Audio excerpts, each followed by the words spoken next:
The sun beat down mercilessly on the dusty training range at Fort Benning, Georgia. Sweat trickled down Sergeant Catherine Kate Reynolds' forehead as she adjusted her position behind the massive Barrett M82 sniper rifle. At 22 years old, she was one of only 3 women ever admitted to the elite USMC Scout sniper program, and today she could feel the weight of that distinction pressing down on her even heavier than the scorching August heat. Through her scope, the target wavered in the heat mirage rising from the parched earth. 800 meters away, a standard silhouette target stood, motionless, waiting for her bullet. Kate controlled her breathing, feeling her heart rate slow as she entered what she called the zone, that perfect state of focus where everything else disappeared. "Time's up!" Reynolds barked Captain Mason Davidson, his weathered face betraying no emotion beneath his campaign cover. "Take the shot or step away." Kate squeezed the trigger with steady pressure. The Barrett roared its massive recoil, pushing against her shoulder with tremendous force. Through her scope, she watched the bullet travel down range toward the target. "Miss!" shouted Jackson gleefully before anyone could properly check the target. The burly recruit from Texas had appointed himself her chief tormentor since day one. "I knew she couldn't handle a real rifle." But Captain Davidson was already peering through his spotting scope, his expression changing from casual disdain to something resembling surprise. "Hold on," he said, adjusting the focus. "That's not a miss."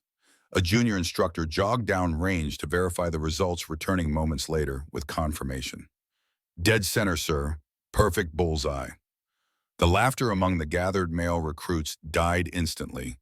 Several moved closer to look through the spotting scope themselves, unable to believe what they were seeing. "Must be beginner's luck," muttered Jackson, though his voice lacked its earlier confidence. Kate remained in position, not celebrating or showing any emotion. She simply ejected the spent cartridge and prepared for her next qualification shot. "All right, Reynolds," Captain Davidson said, his tone noticeably different. "Let's see if you can do it again at 1,000 meters." As Kate adjusted her position for the longer shot, she noticed that the Mockery had quieted significantly. Some recruits were actually watching with genuine interest rather than hoping for her failure. But she knew one good shot wouldn't change everything. She had been underestimated her entire life, standing only 5'4" and weighing just 125 pounds. Her slight frame had always been the first thing people noticed, leading them to dismiss her capabilities before she even had a chance to demonstrate them. The 1,000-meter target seemed impossibly small through her scope. At this distance, factors like humidity, temperature, and even the Earth's rotation could affect the bullet's path. It was a shot that challenged even experienced snipers. Kate settled into her breathing rhythm, feeling the familiar calm descend over her. The Barrett felt solid and reliable in her hands, an extension of her own body. The second shot rang out across the range, and once again the bullet found its mark with deadly precision. This time there was no immediate dismissal from the other recruits. A few even nodded with grudging respect. "Two lucky shots don't make a sniper," she overheard Jackson say to another recruit, but his voice carried less certainty than before. "Secure your weapon, Reynolds," Captain Davidson ordered. "My office 15 minutes." As Kate cleaned her rifle methodically, her mind drifted back to the first time she had ever fired a gun. She was 8 years old, standing in a meadow behind her grandfather's ranch in Montana. The memory was crystal clear, as if it had happened yesterday instead of 14 years ago. Michael Reynolds stood behind his granddaughter, his large hands gently positioning her small ones on the old bolt-action .22 rifle. At 85, he was still straight-backed and strong, with the weathered face of a man who had spent most of his life outdoors. A former Army Ranger who had served in Korea and later as a sniper trainer during the Cold War, he possessed a patience and precision that bordered on supernatural. "The secret isn't in your muscles, Kate," he had told her, his voice low and steady. "Shooting isn't about strength. It's about patience, breathing, and understanding the weapon as if it were part of your soul." She had squeezed the trigger, hitting the tin can placed 50 yards away on her very first attempt. Her grandfather had smiled, a rare expression on his normally stoic face. "You have the gift," he said simply, "the eyes of a sniper." Throughout her childhood, while other girls her age focused on dresses and boys, Kate spent weekends at the range with her grandfather, perfecting her marksmanship. By 16, she dominated local shooting competitions, outperforming adults with decades more experience. The local newspaper once called her the Montana Marksman, never even mentioning that she was female in the article, focusing instead on her uncanny accuracy. On her 18th birthday, she told her grandfather her decision to enlist in the Marines. "I want to be the best sniper in the Corps," she had told him firmly. "Not just the best female sniper, the best period." Michael Reynolds had studied her for a long moment before nodding. "The path won't be easy. There are those who will never accept you no matter how good you are." "I know," she had replied, "but I have to try." 4 years later, after distinguishing herself in basic training and earning commendations for her shooting skills, Kate had fought her way into the Scout Sniper program, breaking barriers few thought possible. But the real challenge was just beginning. Kate knocked on Captain Davidson's office door precisely 15 minutes later. The small room smelled of gun oil and old coffee, with walls covered in unit citations and faded photographs of Davidson with various military dignitaries. "Sit down, Reynolds," he said without looking up from the file on his desk. At 58, Davidson was a legend in sniper circles, having served in both Iraq wars. His face was a map of hard lines and deeper creases, his close-cropped hair more salt than pepper.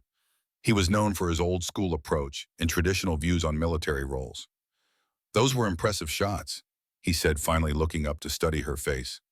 "But this program isn't just about making good shots under ideal conditions. Scout snipers operate in the worst environments imaginable, carrying heavy equipment over impossible terrain, sometimes lying motionless for days waiting for the perfect moment." "I understand, sir. Do you, his tone sharpened. "This isn't some politically correct social experiment. Lives depend on our graduates being the best of the best. Frankly, I don't believe someone of your size and gender is capable of handling what's coming." Kate maintained her composure, though. Inside, she felt a familiar anger building. "Permission to speak freely, sir." Davidson leaned back in his chair. "Granted. I've outshot every qualification standard required for this program. My endurance scores match or exceed the male average. I've carried packs weighing more than I do for 20-mile forced marches. What exactly is it that you believe I can't handle, sir?" Davidson's eyes narrowed slightly. "My attitude noted, Reynolds.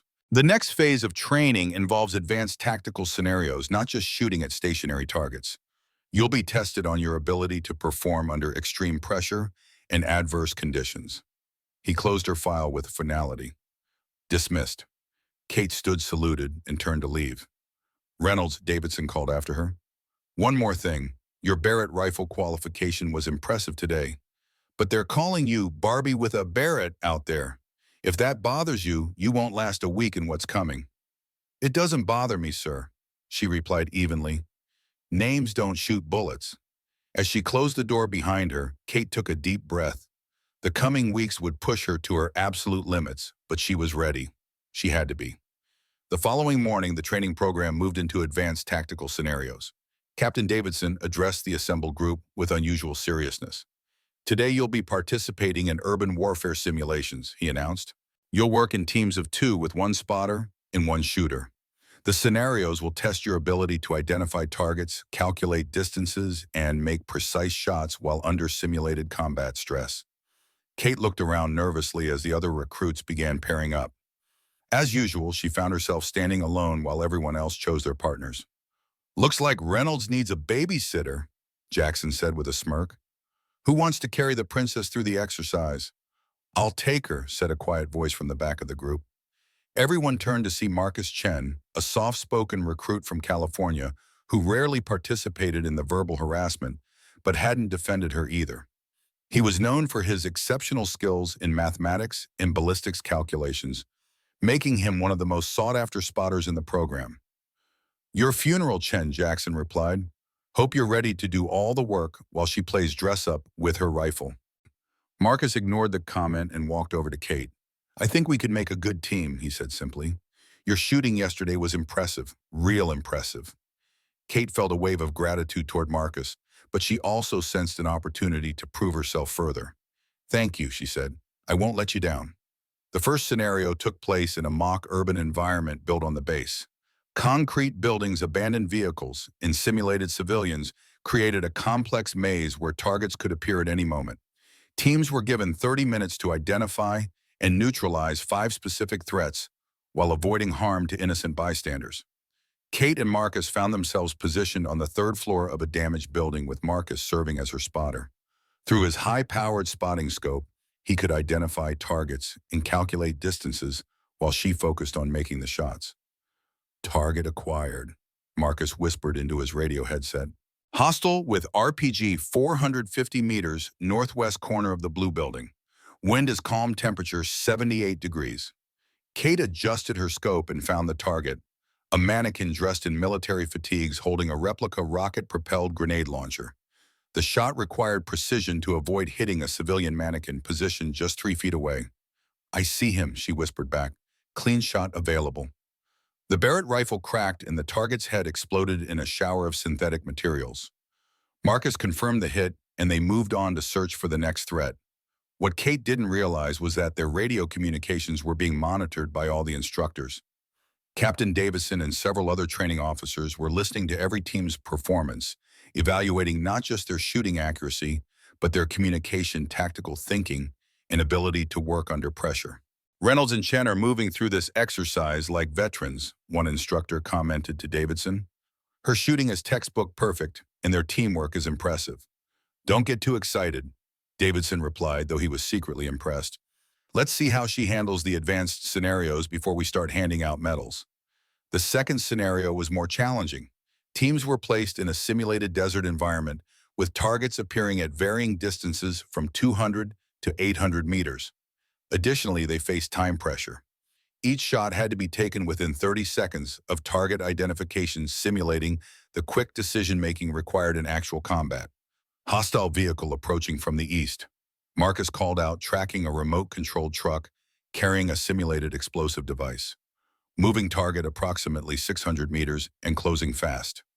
Kate had trained on moving targets, but never under such intense time constraints. She tracked the vehicle through her scope, calculating its speed and trajectory. With only 15 seconds remaining, she made a decision that surprised even herself. Instead of aiming for the large target of the vehicle's body, she aimed for the much smaller target of the driver's position. The shot rang out, and the vehicle immediately stopped as the simulated driver was eliminated. Marcus confirmed another perfect hit. Damn, Marcus whispered, clearly impressed. That was a hell of a shot. Their success continued through the remaining scenarios. Kate's accuracy was flawless, and Marcus's spotting and calculations were precise. They completed the entire exercise in record time with 0 missed targets and 0 civilian casualties. When all teams reported back to the Central Command Post, the results were tabulated and announced. Kate and Marcus had achieved the highest score in the exercise's history, surpassing even teams led by the program's most experienced recruits. The atmosphere among the other recruits was noticeably different as they walked back to the barracks. The open mockery had stopped, replaced by a mixture of surprise, respect, and in some cases, resentment. Lucky day, Jackson muttered as he passed Kate, but his comment lacked the venom it once carried. That evening, as Kate cleaned her rifle in the barracks, several recruits approached her. Some offered genuine congratulations, while others asked for advice on improving their own shooting techniques. For the first time since arriving at the base, she felt like she was being seen as a fellow soldier rather than an outsider. Marcus sat down on the bunk next to hers. You know, I've been watching you train for months, he said. Everyone focuses on the jokes and the comments, but they're missing something important. What's that? Kate asked, looking up from her rifle maintenance. You don't just shoot well, he said. You shoot with purpose. Every shot you take, you understand exactly why you're taking it and what it means. That's not something you can teach. Kate felt a warmth spread through her chest. After months of doubt and ridicule, Marcus's words reminded her why she had joined the sniper program in the first place. It wasn't just about proving she could handle a rifle. It was about mastering a skill that could save lives and make a real difference in the field. Thanks for taking a chance on me today, she said. Why did you when no one else would? Marcus was quiet for a moment. My mother was in the first group of female combat pilots. I grew up watching her fight twice as hard to earn half the respect. She taught me to judge people by their actions, not other people's opinions. Is she still flying? No, he replied, a shadow crossing his face. She was killed over Kosovo in '99, shot down while providing air support for a rescue operation. I'm sorry, Kate said softly. She saved 16 lives that day. Marcus said, pride evident in his voice. That's why I'm here. I want to continue what she started. Kate realized there was more to Marcus than his quiet demeanor and mathematical mind. Like her, he carried a legacy, a purpose that went beyond personal achievement. As she drifted off to sleep that night, Kate thought about her grandfather's lessons and how they had guided her through another challenging day. Tomorrow would bring new tests and new opportunities to prove herself. But for the first time, she felt truly confident that she belonged in the program. Unknown to Kate, Captain Davidson was reviewing the day's performance reports in his office. Her name appeared at the top of multiple categories: accuracy, speed, tactical awareness, and teamwork. He made a note in her file: exceptional potential, recommend for advanced specialized training. What Davidson hadn't told Kate during their meeting was that he had served with her grandfather, Michael Reynolds, during a classified operation in East Germany in 1989, just before the fall of the Berlin Wall. He didn't make the connection immediately. Reynolds was a common enough name. But watching her shoot today had triggered memories of the older man's uncanny accuracy and calm under pressure. The similarities were too striking to be coincidence. Davidson picked up the phone and dialed a number few people had access to. After several security verifications, he was connected to his old friend. "Mike, it's Mason Davidson. I think I'm training your granddaughter." The next morning, the recruits assembled for their daily briefing to find an unfamiliar face standing beside Captain Davidson. Lieutenant Thomas Allen was a legend among snipers, though most had never actually met him. At 60 years old, he still moved with the deliberate precision of an operator. His weathered face revealed little emotion, but his eyes missed nothing, constantly scanning his surroundings with practiced vigilance. "This is Lieutenant Allen," Davidson announced. "He'll be observing and assisting with your training for the next few weeks. Some of you may have heard of him." Murmurs spread through the assembled recruits. Allen had served in countless classified operations during the Cold War, and rumors of his exploits were whispered among Special Forces operators like ghost stories around a campfire. He was said to have made impossible shots under the worst conditions imaginable. Throughout the morning's exercises, Kate noticed Allen watching her with particular intensity. During the lunch break, as she sat alone at a table in the mess hall, he approached and sat down across from her without asking permission. "Reynolds," he said simply. His voice was surprisingly soft, with the slight rasp of a longtime smoker. "Sir," she replied, straightening instinctively. "Your grandfather is Michael Reynolds." It wasn't a question, but Kate nodded anyway. "Yes, sir. Do you know him?" Allen's weathered face remained impassive, but something flickered behind his eyes. "We served together. Operation Starlight. Classified program, late Cold War period. Your grandfather was the best shooter in the unit." Kate tried to process this information. Her grandfather had told her stories of his military service, but had always been vague about certain periods, particularly his later career. "He taught you, didn't he?" Allen continued. "I can see it in your technique. The way you control your breathing, how you time your shots between heartbeats. That's Mike Reynolds' training." "Yes, sir, since I was 8. Allen nodded as if confirming something to himself. "Captain Davidson has requested that I personally oversee some aspects of your training. Starting tonight after regular hours, you and Chen, the range at 2000 hours." Before she could ask any questions, Allen stood and walked away, leaving Kate with more questions than answers. That evening, Kate and Marcus reported to the range as instructed. They found Allen waiting for them, along with equipment they had never seen before. "What I'm about to teach you isn't in any manual," Allen began without preamble. "It's techniques developed for Operation Starlight, a joint CIA-Army program designed to train snipers for deep cover operations behind the Iron Curtain. Most of it remains classified to this day." For the next 3 hours, Allen taught them methods for calculating bullet trajectories without standard equipment, techniques for shooting from unstable positions, and ways to compensate for extreme weather conditions. He was demanding but patient, correcting their form with the precision of a master craftsman. "Your grandfather and I were part of a unit stationed in West Germany," Allen told Kate as they packed up the equipment. "We trained to operate in Soviet territory if the Cold War ever turned hot. The mission parameters required shots at distances most considered impossible at the time, under conditions that would break most soldiers." Kate absorbed this information, seeing her grandfather in a new light. "He never talked much about that time." "He wouldn't," Allen replied. "Most of what we did was never officially acknowledged. But he was the best. Now I see where you get it from." Over the next few weeks, these clandestine training sessions continued. During regular training hours, Kate continued to excel, gradually earning the respect of more of her fellow recruits. The nickname Barbie with a Barrett began to transform from an insult into something approaching a title of respect. Captain Davidson maintained his stern demeanor during official training, but Kate noticed a subtle shift in his attitude toward her.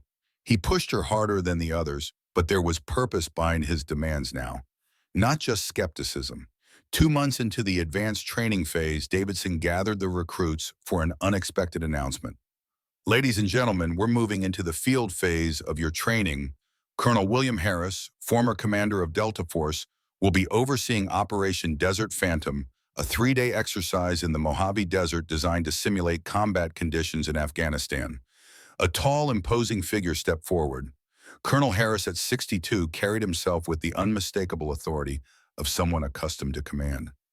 His face was deeply tanned and lined from years in harsh environments, his gray eyes sharp and assessing as they swept across the assembled recruits. This exercise will test every skill you've learned, Harris stated, his voice carrying easily across the assembly area. You'll be dropped in teams of 4 into hostile territory with limited supplies and specific mission objectives. Success requires not only individual excellence, but also leadership adaptability and the ability to perform under extreme stress. Kate felt her stomach tighten. While she had excelled in controlled training scenarios, this exercise would be different. No comfortable barracks, no regular meals, and no safety net, just raw survival skills, combined with precision marksmanship in an environment designed to push recruits to their breaking point. When team assignments were announced, Kate found herself grouped with Marcus Chen as her spotter, along with Tommy Rodriguez as their communications specialist, and surprisingly Robert Jackson as their team leader and reconnaissance expert. Jackson approached her after the briefing, his expression serious. "Look, Reynolds," he said, using her last name with newfound respect. "I know we got off on the wrong foot, but out there, we're going to need your skills. Can I count on you?" Kate studied his face, seeing genuine concern rather than the mockery she was accustomed to. "You can count on Mao," she replied firmly. "The question is, can you handle taking orders from someone you used to call Princess?" Jackson actually smiled at that. "If you can make the shots that keep us alive, you can call yourself Queen for all I care." That afternoon, Lieutenant Allen pulled Kate aside for a private conversation. "Colonel Harris requested your team assignment personally," he revealed, his voice low. "Be careful out there. Harris is old-school military, even more than Davidson. He doesn't believe women belong in combat roles, especially not as snipers." "You think he set me up to fail?" Kate asked. Allen's expression remained neutral. "I think he's going to push you harder than anyone else. He wants to prove his point, and he stacked the deck against you. The conditions will be brutal, the distances extreme." "So what do I do?" "What your grandfather would do," Allen replied simply. "Adapt, overcome, and make every shot count." The teams were transported by helicopter to a remote desert training area that resembled the harsh terrain of Afghanistan. Each team was given coordinates for 3 strategic objectives: eliminate specific high-value targets, gather intelligence from simulated enemy positions, and extract to a designated pickup point within 72 hours. As their helicopter disappeared into the distance, leaving them alone in the vast desert landscape, Kate felt the weight of responsibility settle on her shoulders. This wasn't a training range with clearly marked distances and perfect conditions.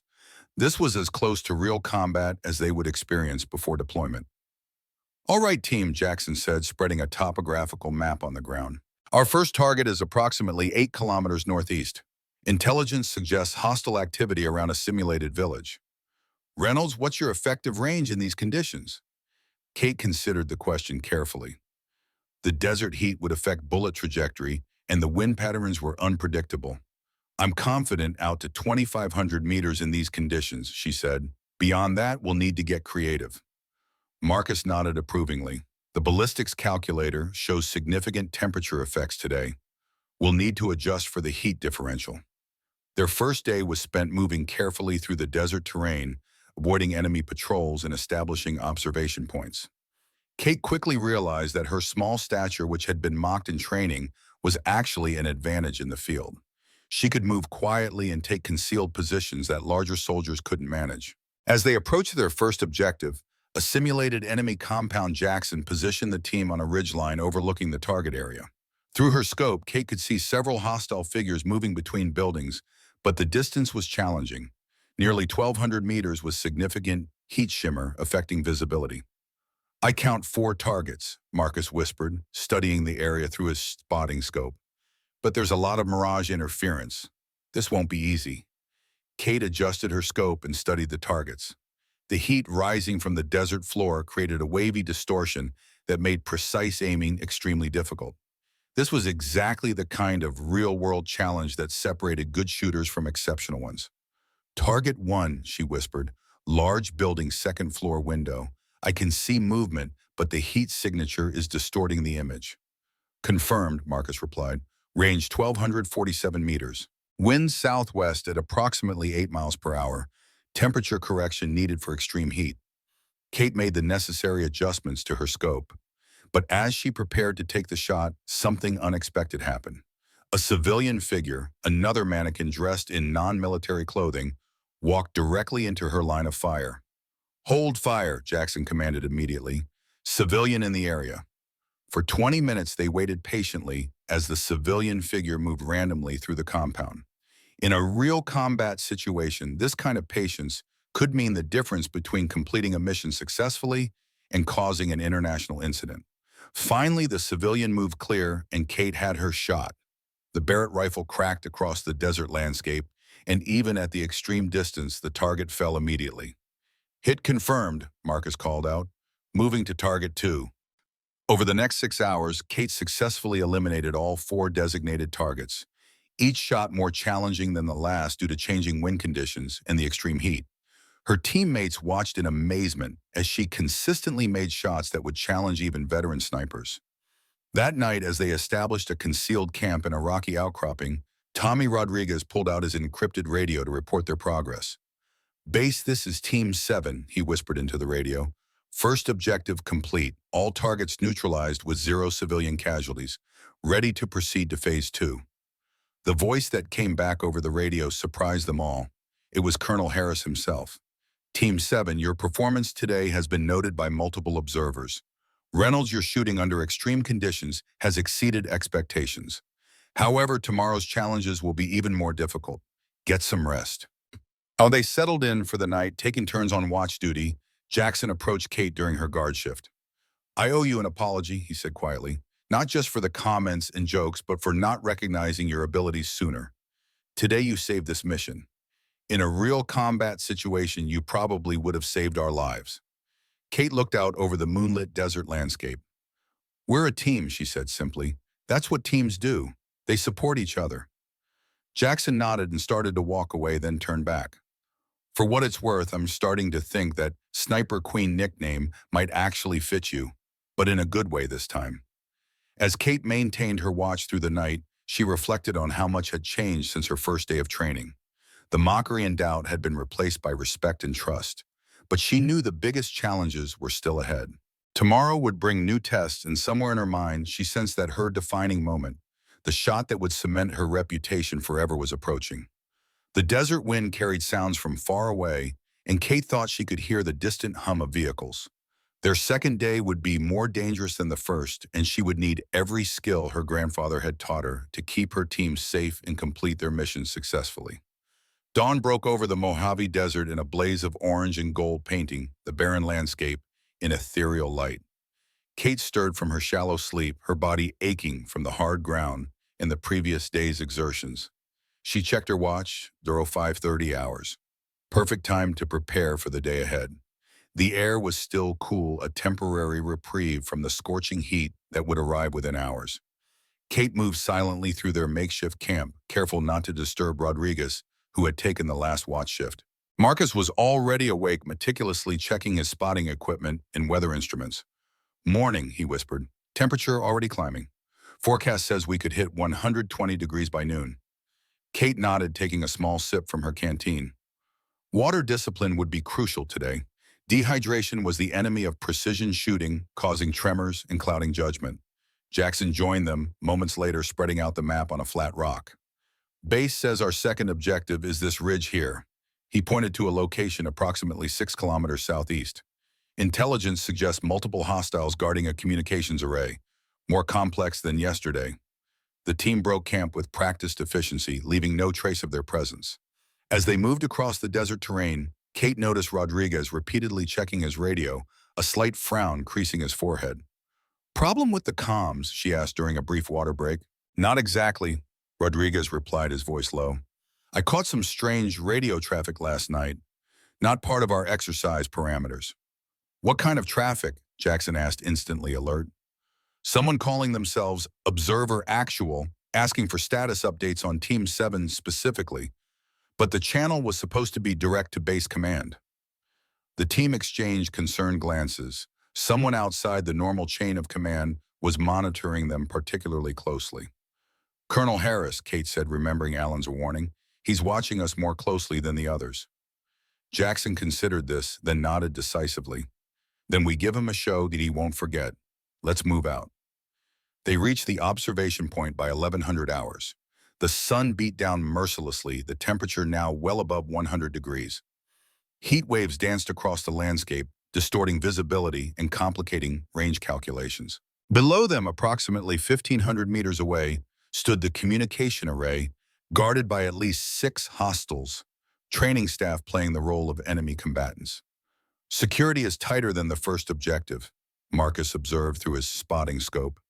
"Multiple sentries staggered patrol patterns. They're not making this easy." Kate studied the target area carefully. Unlike yesterday, there was no clear line of sight to all targets. This would require multiple shooting positions and perfect coordination. "I see the problem," she said finally. "Look at the patrol routes. They've designed it so I can never eliminate more than one target without the others being alerted. Standard procedure would require a full team infiltration." Jackson nodded grimly. "Which would be extremely high risk with only 4 operators. I'm guessing that's the point. Force us to choose between an impossible shot or a dangerous, close approach." Kate thought back to her nighttime training sessions with Lieutenant Allen. He had described similar scenarios from his Cold War operations where conventional approaches were deliberately rendered impossible. "There's a third option," she said quietly. "Something my grandfather taught me. The cascade shot." The team looked at her questioningly. "It's a tactic developed for situations exactly like this," Kate explained. "You don't target the personnel directly. You shoot key structural elements in a specific sequence, creating a controlled chain reaction that forces all hostiles to move to predictable positions." Marcus looked skeptical. "That would require shots with surgical precision at multiple points within seconds of each other. The timing would be impossible." "Not impossible," Kate replied, confidence building in her voice. "Just extremely difficult. But if we map it out correctly, I can create a shooting solution." Over the next hour, Kate and Marcus worked through complex calculations, while Jackson and Rodriguez observed the patrol patterns, noting timing and positions. The plan that emerged was audacious, relying on Kate making 5 precision shots within a 15-second window. "First shot takes out the main antenna support," Kate explained, pointing to her hand-drawn diagram. "It falls in a controlled direction, forcing guards 1 and 2 to move right. Second shot hits the water tank, creating a diversion on the left flank. Guards 3 and 4 move to investigate. Third shot disables the generator cutting power. The remaining guards will move to standard defensive positions per their training, making them visible from this location." Jackson studied the plan, impressed despite himself. "And you can make all these shots accurately at 1,500 meters in this heat." "Watch me," Kate said simply. They waited until 1,300 hours, when the guard rotation would create a momentary gap in the coverage. Kate settled behind her Barrett, making minute adjustments for the extreme conditions. The heat mirage was intense now, making the targets waver like underwater images. "Wind shifting," Marcus murmured. "Now coming from the southwest at 12 miles per hour, gusting to 15. Temperature 118 degrees Fahrenheit.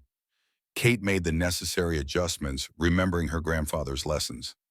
"Desert shooting is about patience," he had told her. "The heat creates patterns. Learn to read them like you'd read ripples on a pond." "Ready when you are," Jackson said, checking his watch.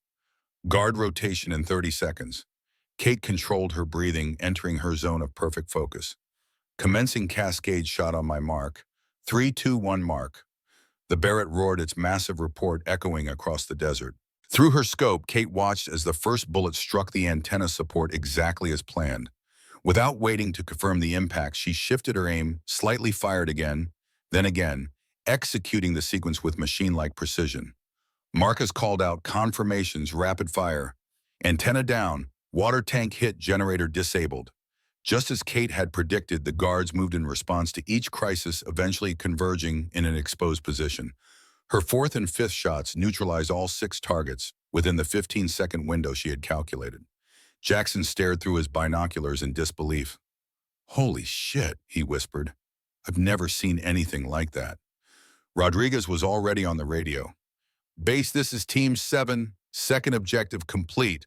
All hostiles neutralized. Requesting confirmation." The response came after a long pause, the voice tight with controlled surprise.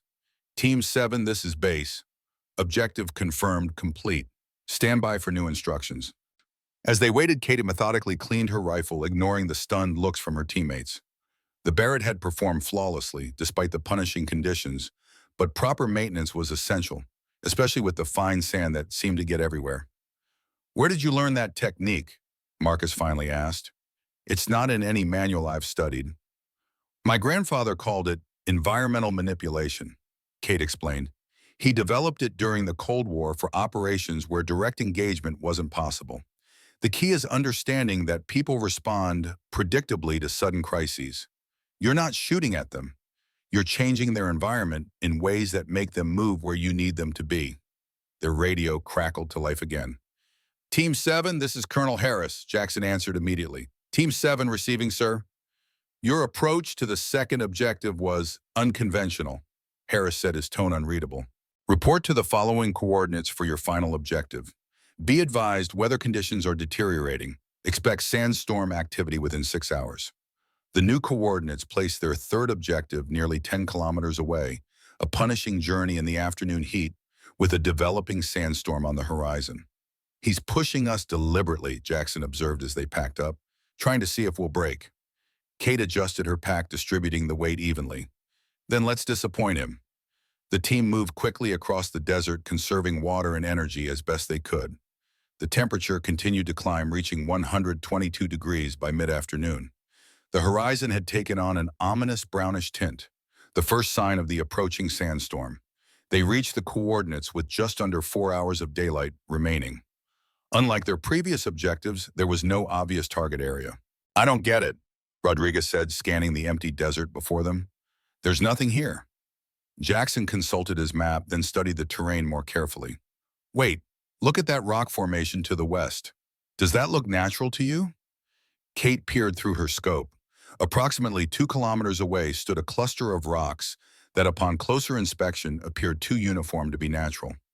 "Camouflage netting," she confirmed, disguising some kind of bunker or installation.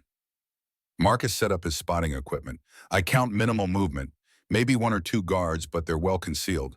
This is different from the other objectives." Before they could formulate a plan, their radio burst to life with urgent transmissions. All teams, this is base command. We have an emergency situation.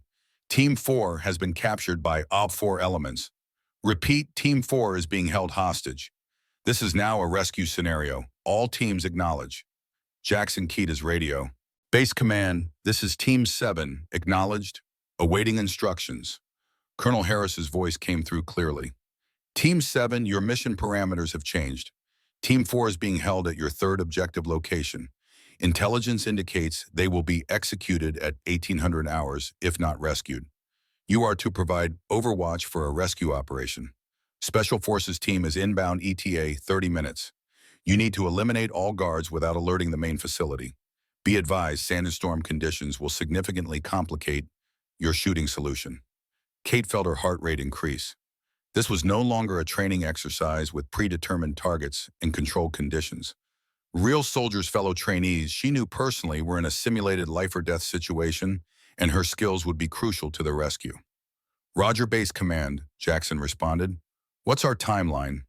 "You have 1 hour to reach a suitable overwatch position. The rescue team will arrive at 1700 hours.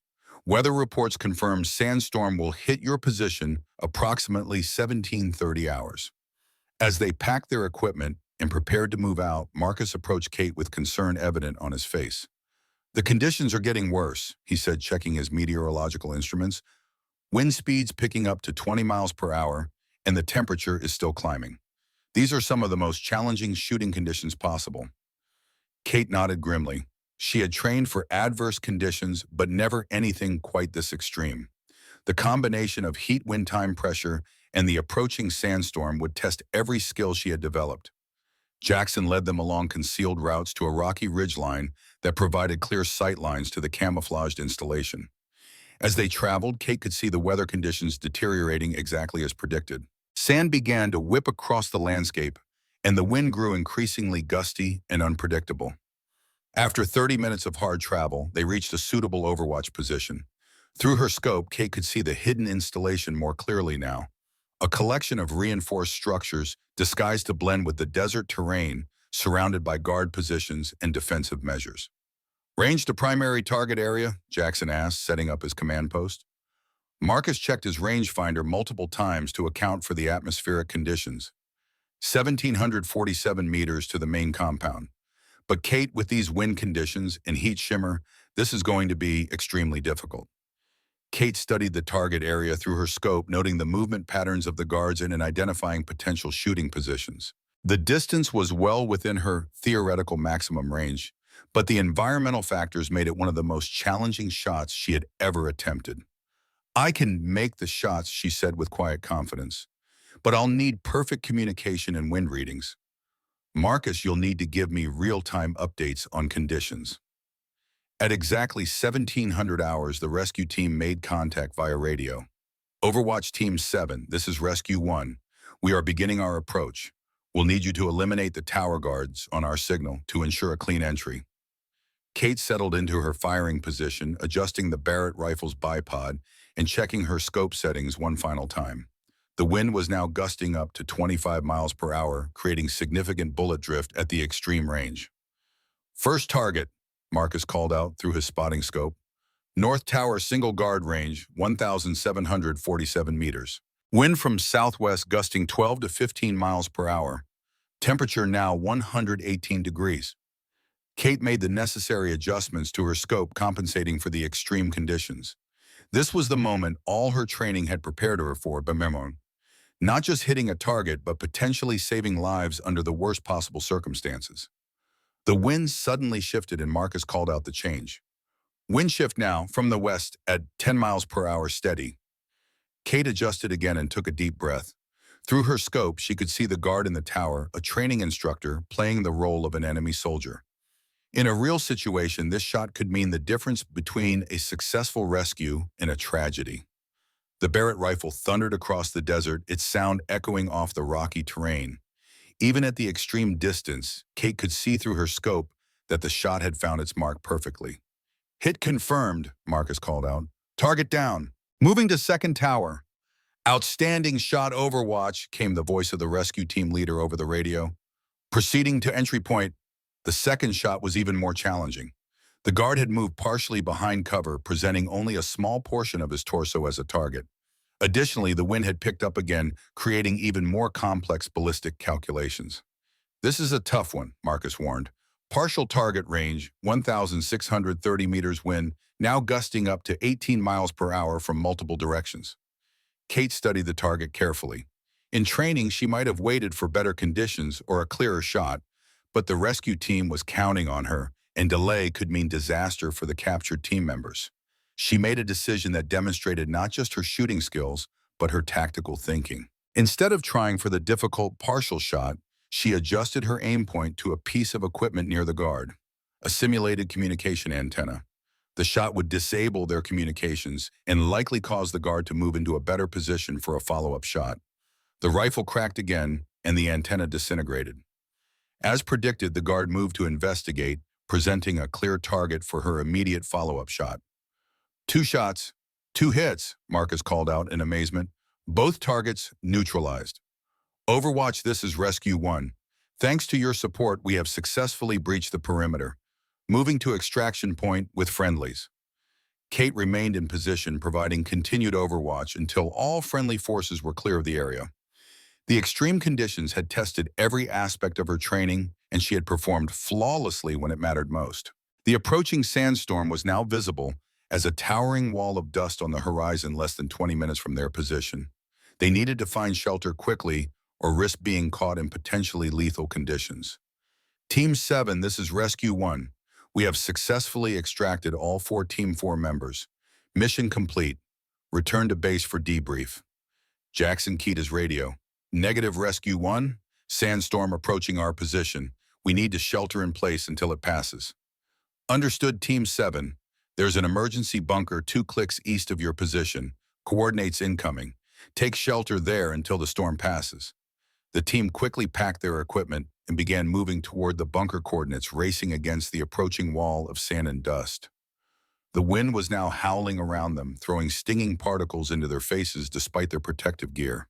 They reached the bunker with minutes to spare, securing the heavy metal door, just as the full force of the sandstorm engulfed the landscape. The small concrete structure provided welcome shelter from the elements, though the howling of the wind outside was a constant reminder of the harsh environment beyond its walls. Inside, they found emergency supplies, including fresh water and rations. As they rehydrated and rested, the reality of what they had accomplished began to sink in. That second-to-last shot, Rodriguez said, shaking his head in disbelief. The one where you hit the antenna instead of trying for the partial target. That was genius. Kate shrugged modestly. It wasn't about showing off. It was about finding the most effective solution. That's exactly what makes it impressive, Jackson replied. Anyone can pull a trigger. What you did was solve a problem that most snipers wouldn't even recognize. Marcus was reviewing the data from his instruments. I've calculated the difficulty factors on those shots, accounting for all environmental variables. According to my analysis, the probability of success on that sequence was less than 12%, yet you made every shot. Kate thought about her grandfather's teachings. My grandfather always said that mathematics can only take you so far.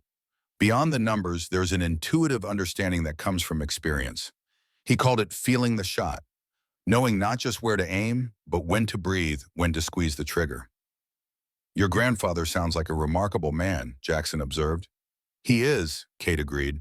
Everything I know about shooting, about patience, about reading the environment, it all comes from him.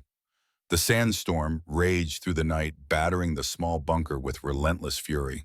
The team took turns sleeping, maintaining a watch schedule despite being secure inside the shelter. Old habits died hard among soldiers, even in training. Kate's watch shift came in the early hours of the morning. Sitting alone in the dimly lit bunker, listening to the storm outside, she reflected on the events of the past 2 days. She had proven herself in ways she hadn't thought possible, earning genuine respect from people who had previously dismissed her. Yet something nagged at her. The exercise had been deliberately designed to push her to failure, with each objective more difficult than the last. Colonel Harris had clearly expected, perhaps even hoped, that she would reach her breaking point. Instead, she had excelled. What would his response be now? At dawn, the storm finally abated, leaving behind a transformed landscape. Dunes had shifted, landmarks altered, the desert reshaped by nature's power. The team emerged cautiously, assessing conditions for their return to base. Their radio crackled to life. Team 7, this is base. Report status. Base, this is Team 7, Jackson responded. All personnel accounted for and uninjured. Ready to return to base. Negative, Team 7. Colonel Harris has one final exercise parameter for you. Extraction helicopter will meet you at coordinates being transmitted now. You have 4 hours to reach the location. Be advised, standard navigation systems may be compromised due to storm interference. Marcus checked the coordinates against their map. That's 15 kilometers through open desert with minimal cover. In post-storm conditions, navigation will be extremely challenging. Jackson studied Kate for a moment. This is the real test. Harris is seeing if we can make it through one final challenge after everything we've already endured. Kate nodded her understanding. The physical exertion would be immense after 2 days of intensive operations with minimal rest. Their water supplies were limited, and the post-storm heat would soon be oppressive. My grandfather had a saying, she told the team as they gathered their equipment. The desert doesn't care who you are. It only respects those who respect it. We move steadily, conserve water, and pay attention to the details others might miss. For the next 3 hours, they navigated the treacherous post-storm terrain, using Kate's knowledge of desert environments to find the most efficient path. She pointed out subtle signs of water presence beneath certain dunes, identified areas where the sand was too unstable to cross safely, and recognized landmarks that had survived the storm's reshaping. "How did you learn all this desert craft?" Rodriguez asked during a brief rest stop. "My grandfather taught me to hunt in Montana backcountry," Kate explained. "Different environment, the same principles. Reading the land, understanding how wind and weather change terrain, recognizing patterns most people overlook." As they approached the extraction coordinates, Kate noticed something odd about a ridgeline ahead of them. "Hold up," she said, raising her hand.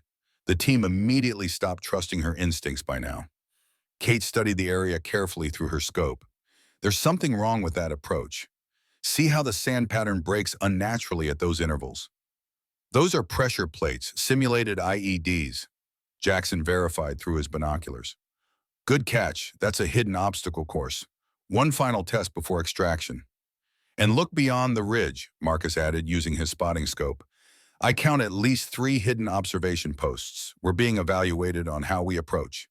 The team worked together to plot a safe path through the hidden obstacles, using their combined expertise to identify and avoid the challenges deliberately placed in their way. Kate's eye for detail proved invaluable, spotting nearly invisible tripwires and pressure sensors that others missed completely. They reached the extraction point 15 minutes ahead of schedule despite the additional obstacles. The helicopter was already waiting, Colonel Harris standing beside it with arms crossed, observing their approach with an unreadable expression. As they reported in, Harris inspected each team member before focusing on Kate. "Sergeant Reynolds," he said, his voice neutral, "your performance during this exercise has been noted. Report to my office at 0800 tomorrow for debrief."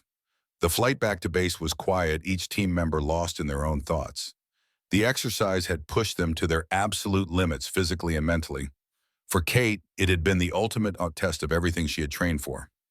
Back at base, after much-needed showers and a proper meal, Kate found Lieutenant Allen waiting for her outside the barracks. "Walk with me," he said simply. They strolled through the quiet base, the desert stars brilliant overhead. "Colonel Harris called me after your performance today," Allen said finally. "He's been in the military for 40 years, and he told me he's never seen shooting like yours under those conditions." Kate remained silent, waiting. "He designed that exercise specifically to break you," Allen continued. "Each scenario more impossible than the last, culminating in shots that should have been beyond human capability in those environmental conditions." "Why?" Kate asked. "Just because I'm a woman," Allen considered his response carefully. "Partly, Harris comes from a generation where combat roles were strictly male domains. But it's more than that. He's part of a special projects committee that's developing next-generation sniper capabilities. They need someone exceptional to test their theories, someone who can do things other snipers can't." Kate stopped walking, processing this information. "You're saying the whole exercise was a test to see if I was good enough for some classified program?" "Not initially," Allen admitted. "It started as Harris trying to prove women don't belong in sniper roles. But what you did out there, you changed his mind, changed a lot of minds." The next morning, Kate reported to Colonel Harris's office precisely at 0800. The office was spartanly decorated with only a few photographs and commendations breaking the uniformity of the walls. Harris sat behind his desk, studying a file Kate recognized as her own. "Sergeant Reynolds," he said without preamble, "your performance during Operation Desert Phantom has been reviewed by myself and the other instructors. The consensus is," he paused, seeming to struggle with his next words, "exceptional. In 30 years of running this program, I've never seen anyone adapt to impossible conditions the way you did." Kate stood at attention, unsure how to respond. "I'm going to be direct with you," Harris continued. "I didn't want you in this program. I believed women lacked the physical and psychological attributes necessary for effective sniper operations. I designed yesterday's exercise to prove my point." He closed the file deliberately. "I was wrong." Kate maintained her composure, though inside she felt a surge of vindication. 6 months from now, a special program will be initiating at Fort Bragg. Harris said, his tone shifting to one of professional respect. "The Joint Special Operations Command is developing advanced long-range reconnaissance capabilities, and they need our best sniper to help establish protocols and test equipment. I'm recommending you for the assignment." He handed her a classified folder marked with various security clearances. Inside, you'll find details about the Barrett M107A1 with experimental modifications. We're talking about precision shooting at distances previously considered impossible, ranges exceeding 2,500 meters under combat conditions. Kate opened the folder carefully, her eyes widening as she read the technical specifications. The modified Barrett rifle featured advanced ballistic computers, enhanced optics, and ammunition designed specifically for extreme long-range accuracy. "There's more," Colonel Harris said. "You'll be working with Dr. Sarah Chen, a ballistics expert from MIT, and Master Sergeant Williams, one of the military's most experienced long-range shooting instructors." The irony wasn't lost on Kate that she would be working with Master Sergeant Williams Jackson's older brother and a decorated veteran who had initially been skeptical of her abilities. "What do you say, Reynolds?" Harris asked. "Are you interested in making history?" Kate thought of her grandfather and everything he had taught her about pushing boundaries and refusing to accept limitations. "Yes, sir. When do I start?" Harris almost smiled. "Almost. Finish your current training rotation, then report to Fort Bragg in 6 months. The program is called Project Artemis. It's named after the goddess of the hunt." As Kate left the office classified folder tucked securely under her arm, she felt a profound sense of accomplishment. She had not only survived the most challenging test of her career, but had excelled beyond anyone's expectations, including her own. The next 6 months would bring new challenges and opportunities, pushing her abilities to limits she could barely imagine. But for now, she allowed herself a moment of quiet pride.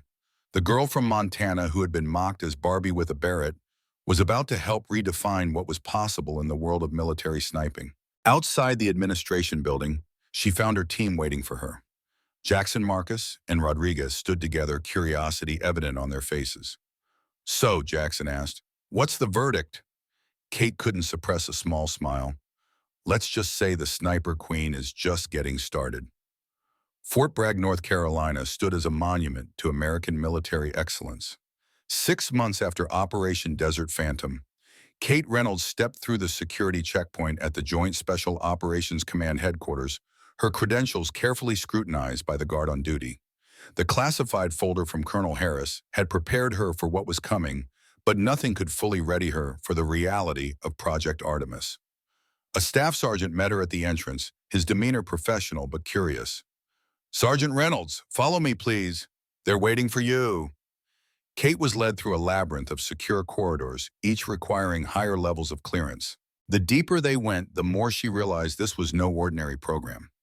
Finally, they arrived at a conference room where 3 people waited, a woman in her late 40s wearing civilian clothes but with the unmistakable bearing of someone accustomed to authority, an older man in army fatigues with master sergeant stripes, and a face she recognized immediately, Lieutenant Allen. "Welcome to Project Artemis, Sergeant Reynolds," the woman said, extending her hand. "I'm Dr. Sarah Chen, ballistics engineer from MIT. This is Master Sergeant James Williams, and I believe you already know Lieutenant Allen." Kate shook hands with each of them, noting the firm grip of Dr. Chen and the appraising look from Master Sergeant Williams. She recognized the name immediately. Robert Jackson's older brother, legendary in sniper circles for his service in Iraq and Afghanistan. "Please sit down," Dr. Chen continued, gesturing to an empty chair. "What you're about to hear is classified at the highest level. Nothing leaves this room." Lieutenant Allen slid a folder across the table. Project Artemis was conceived 3 years ago after an incident in Afghanistan. A Delta Force team was pinned down by Taliban forces in the Korangal Valley. Air support was unavailable due to weather conditions, and conventional rescue operations would have resulted in significant casualties. Kate opened the folder, scanning the heavily redacted mission report. A British SAS sniper made a shot at 2,475 meters to eliminate the enemy commander. Allen continued. "It saved dozens of American lives, but it was at the absolute limit of human capability with existing technology." Dr. Chen took over, bringing up a series of technical diagrams on the room's display screen. "The Department of Defense authorized us to develop the next generation of ultra-long-range precision weapon systems. We're pushing the boundaries of what's possible in ballistic science." She pulled up images of a weapon Kate recognized as a modified Barrett, but with significant alterations to its architecture and a suite of electronic components not found on standard models. "The XM-109 Artemis platform. Dr. Chen explained. Custom barrel with proprietary rifling, integrated ballistic computer with atmospheric sensors, and specially developed ammunition. In theory, it's capable of accurate fire at ranges up to 3,000 meters. In theory, Master Sergeant Williams spoke for the first time, his voice carrying the gravel of someone who had spent decades shouting orders in combat zones.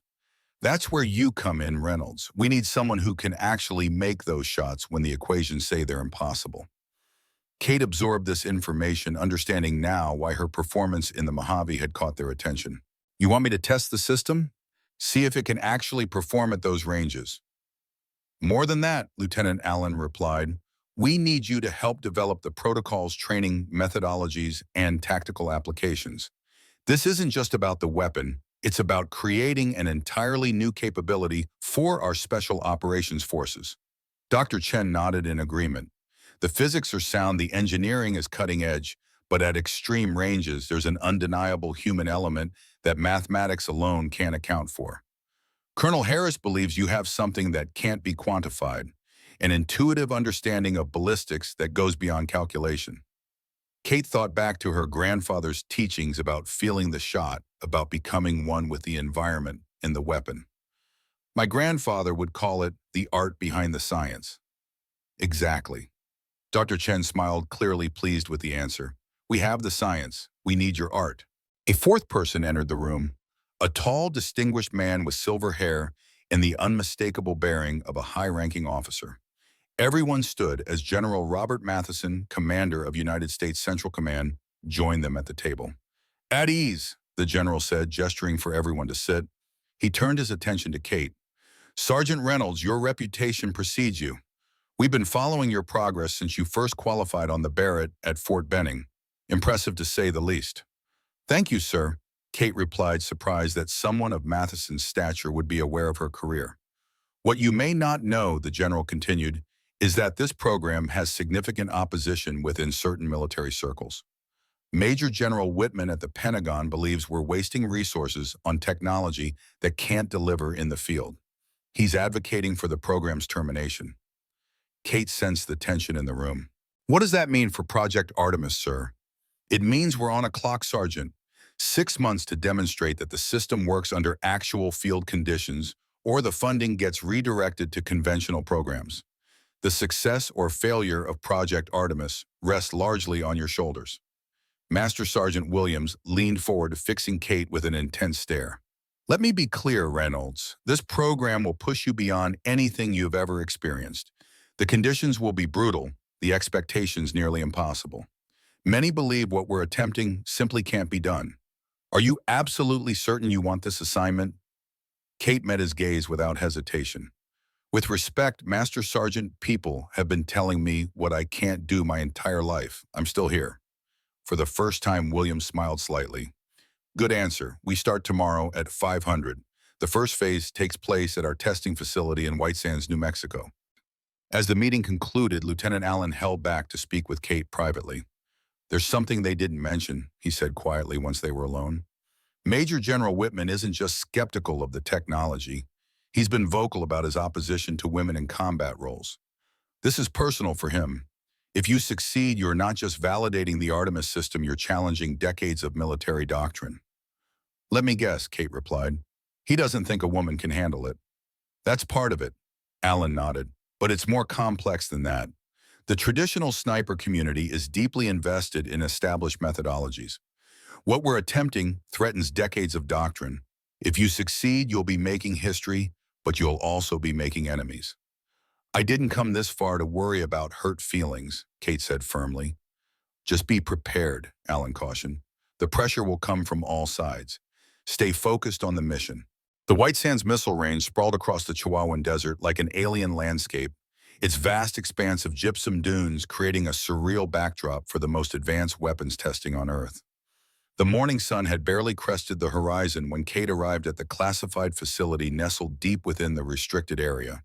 The building itself was unremarkable, a low concrete structure designed to blend into the environment. Inside, however, was a technological marvel. The main room housed an array of cutting-edge equipment, advanced weather monitoring systems, ballistic computers, and testing apparatus Kate had never seen before.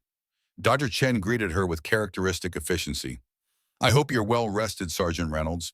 Today we establish your baseline capabilities with standard equipment before introducing you to the Artemis system. The morning proceeded with a rigorous series of tests measuring everything from Kate's reaction time to her ability to calculate complex ballistic solutions under pressure. She performed exceptionally well, but could tell by Dr. Chen's neutral expression that the real challenges lay ahead. After lunch, Master Sergeant Williams led her to the firing range, though range seemed an inadequate description for what awaited. The facility extended for kilometers into the desert with target systems capable of being positioned at distances that seemed absurd for precision shooting. Standard Barrett M82, just like you're used to, Williams said, indicating the weapon laid out on the shooting table.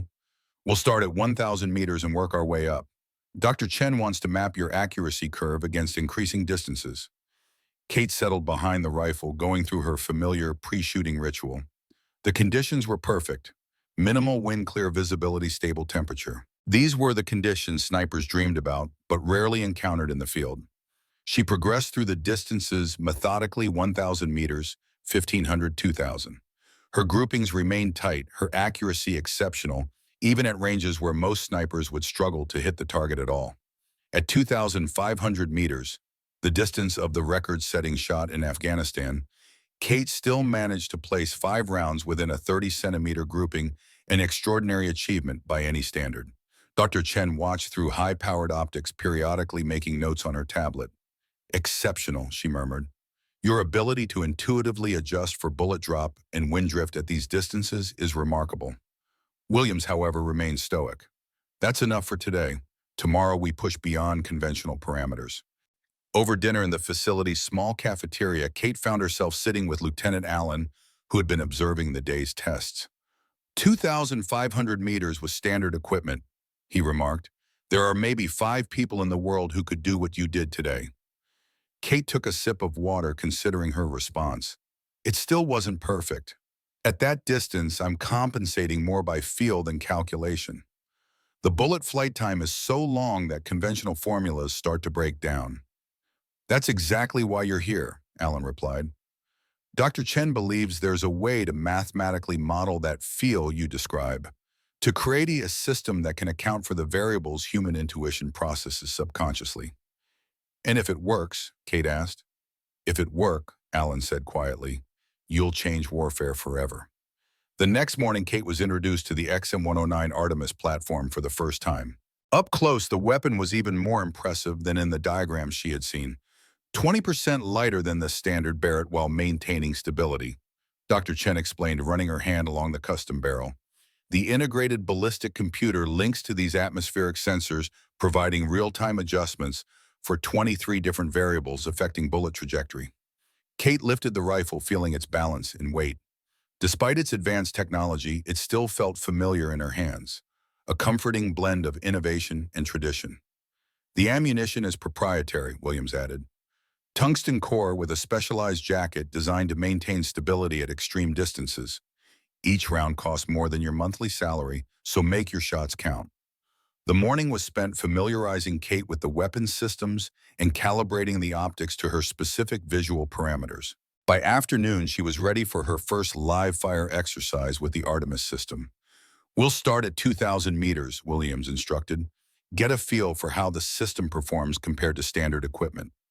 Kate settled into position, immediately noticing the difference in the optics.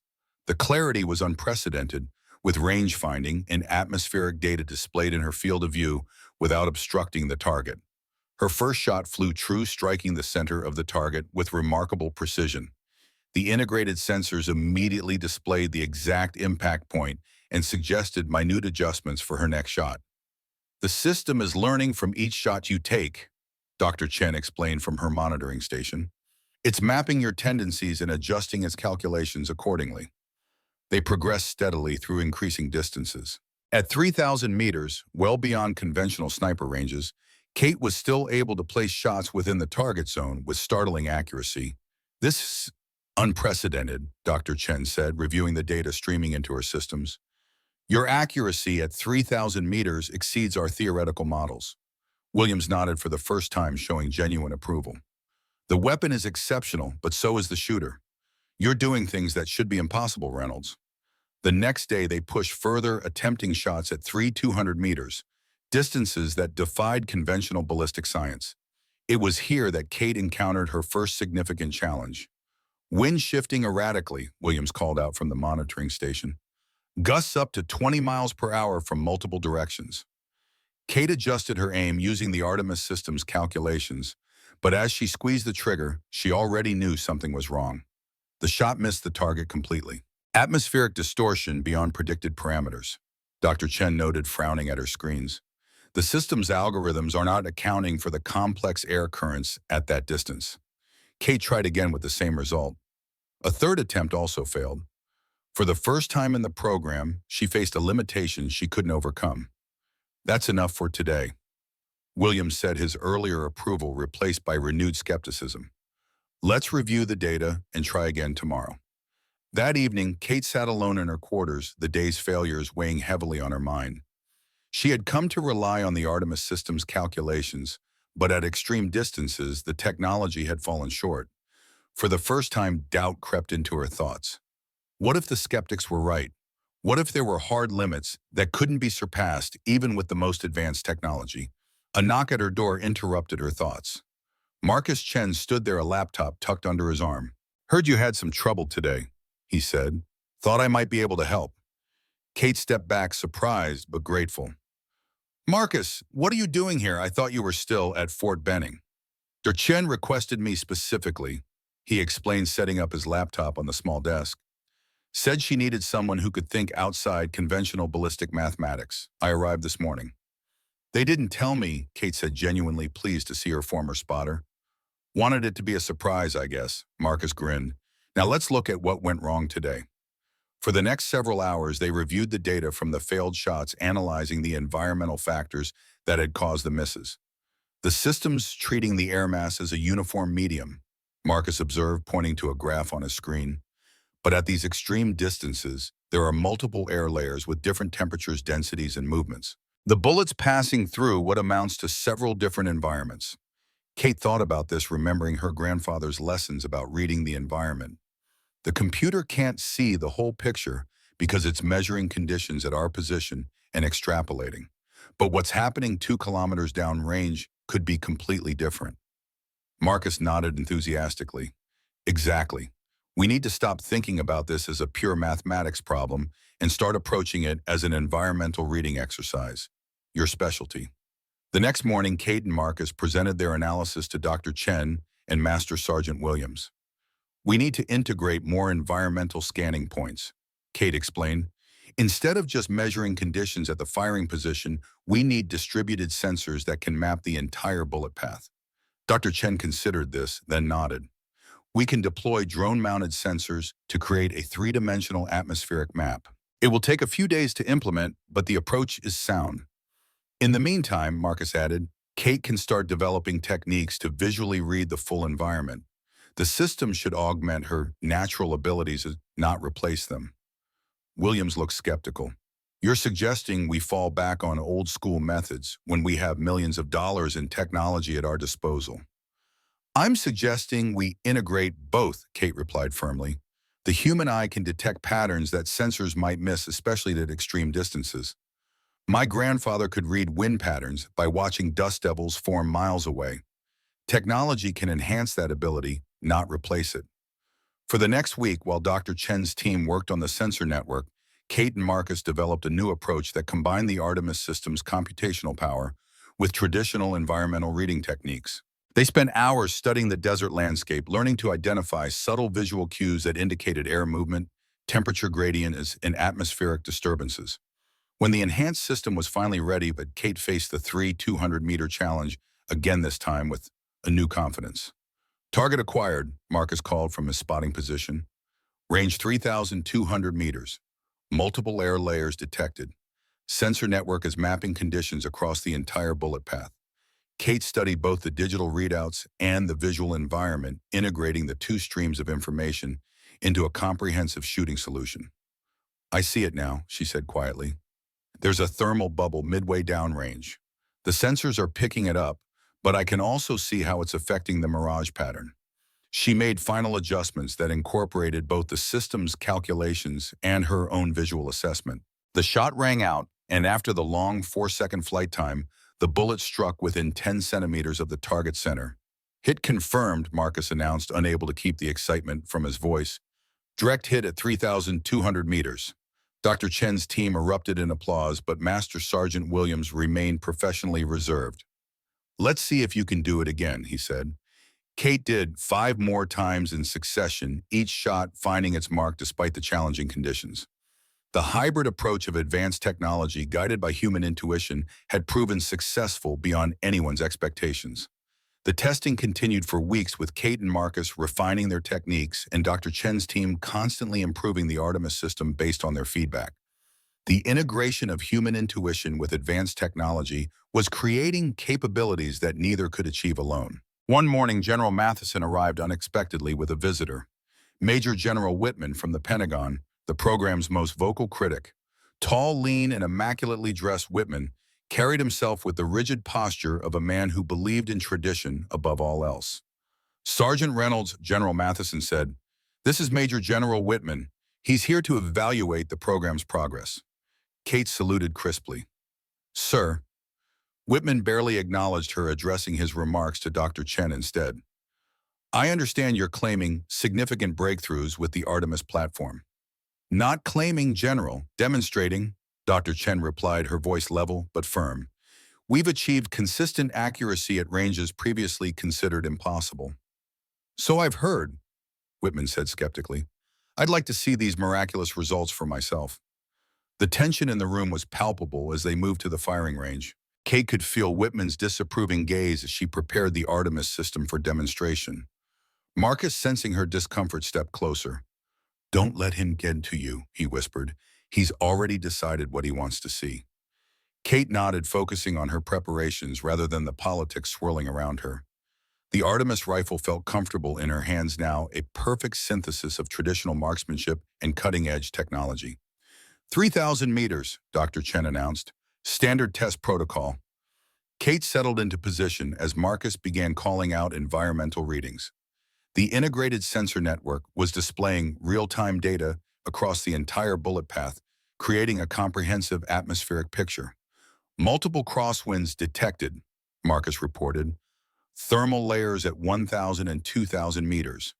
Kate made her adjustments, combining the system's calculations with her own visual assessment of the conditions. She squeezed the trigger, sending the specialized round downrange. After the long flight time, it struck within 5 centimeters of dead center. Without waiting for acknowledgement, she fired 4 more rounds in rapid succession. Each found its mark with similar precision. "Impressive shooting, Sergeant," Whitman conceded reluctantly. "But controlled range conditions are a far cry from actual combat environments. Any trained sniper can hit a target when all variables are known." Kate bit back her irritation at the dismissal of her achievement. 3,000-meter shots weren't routine for any sniper, regardless of conditions. Dr. Chen stepped forward. "Perhaps you'd like to suggest a more challenging scenario, General." Whitman's eyes narrowed. "In fact, I would. I've arranged for a demonstration site in the northern section of the range. Let's see how your system performs under less predictable circumstances." 2 hours later, they stood atop a rocky outcropping in a remote corner of White Sands. The wind here was brutal, gusting unpredictably from multiple directions. The temperature was dropping rapidly as a storm system approached from the west. "Target distance 3,500 meters, Whitman announced with satisfaction. "Weather conditions changing by the minute. No prepositioned sensor network. Just you and the rifle, Sergeant Reynolds." Kate surveyed the target area through her scope. This was beyond any distance she had attempted, even with the Artemis system. The conditions were deliberately hostile to precision shooting. "This is unreasonable," Dr. Chen protested. "We haven't tested the system at these ranges yet." "That's precisely my point, Doctor," Whitman replied. "In combat, our snipers don't get to choose their conditions or distances. If this system can't perform under realistic constraints, it has no place in our operational doctrine." Kate looked at General Matheson, who seemed troubled by Whitman's tactics but nodded slightly. The message was clear. This was their chance to prove the program's worth. "I'll take the shot," Kate said quietly. Marcus moved to her side, setting up his spotting equipment. This is beyond the system's calibrated range, he warned under his breath. The ballistic computer will be operating on theoretical models, not confirmed data. Then we'll have to rely more on the other half of the equation, Kate replied, referring to her intuitive environmental reading skills. As she prepared for the shot, Kate felt a strange calm descend over her. The doubt and pressure that had plagued her earlier vanished, replaced by a perfect clarity of purpose. This was the moment everything in her life had been leading toward, a convergence of technology and human art at the absolute limit of possibility. I need full weather data, she told Marcus. Not just at our position, but whatever you can observe downrange. For the next 30 minutes, they studied the environment in minute detail. Kate observed the movement of clouds, the way dust devils formed and dissipated across the valley, the subtle shifts in light as the sun broke intermittently through the cloud cover. Marcus recorded barometric pressure changes, temperature, fluctuations, and wind patterns. Whitman grew visibly impatient. In combat, you don't have the luxury of contemplation, Sergeant. Either take the shot or admit the limitations of your system. Kate ignored him, continuing her methodical assessment. Finally, she made her adjustments to the Artemis rifle, entering manual corrections that contradicted some of the system's automated calculations. The system doesn't agree with your windage adjustment, Marcus noted with concern. It's showing a stronger crosswind than you're accounting for. The system is reading conditions at our position, Kate explained. But look at the valley floor about halfway to the target. See how the vegetation is barely moving. There's a dead air pocket there that the bullet will pass through. The crosswind will affect it less than the computer predicts. Marcus studied the area through his spotting scope, then nodded slowly. You're right, the sensors aren't picking that up. Kate settled behind the rifle, her breathing slow and controlled. She blocked out everything. Whitman's skepticism, Dr. Chen's anxiety, even General Matheson's hopes for the program. There was only the rifle, the target, and the complex path between them. Whenever you're ready, Marcus said softly. Kate squeezed the trigger. The Artemis rifle roared, sending its specialized round on a journey that would test the limits of both technology and human skill. The 4-second flight time seemed to stretch into eternity. Through her scope, Kate saw the impact. Dead center on the target at 3,500 meters. Hit confirmed, Marcus announced, his voice carrying across the silent group. Perfect shot at 3,500 meters. Before anyone could react, Kate fired again. And again. 5 shots in total, each finding its mark with uncanny precision despite the challenging conditions. General Matheson broke the stunned silence. I believe that answers the question of combat viability, General Whitman. Whitman's face was unreadable.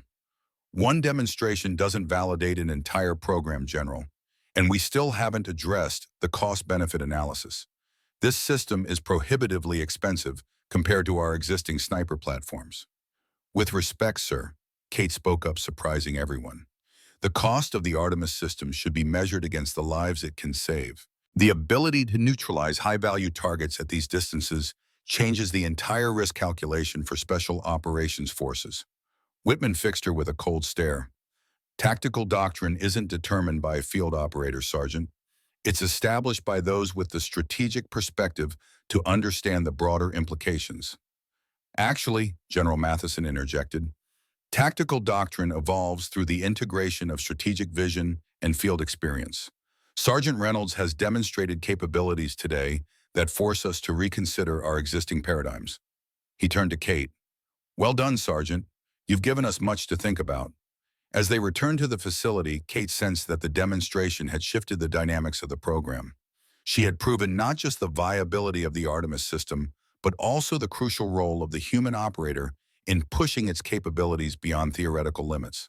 Later that evening, Dr. Chen found her in the cafeteria. Major General Whitman is recommending continued funding for Project Artemis, she said, barely containing her excitement.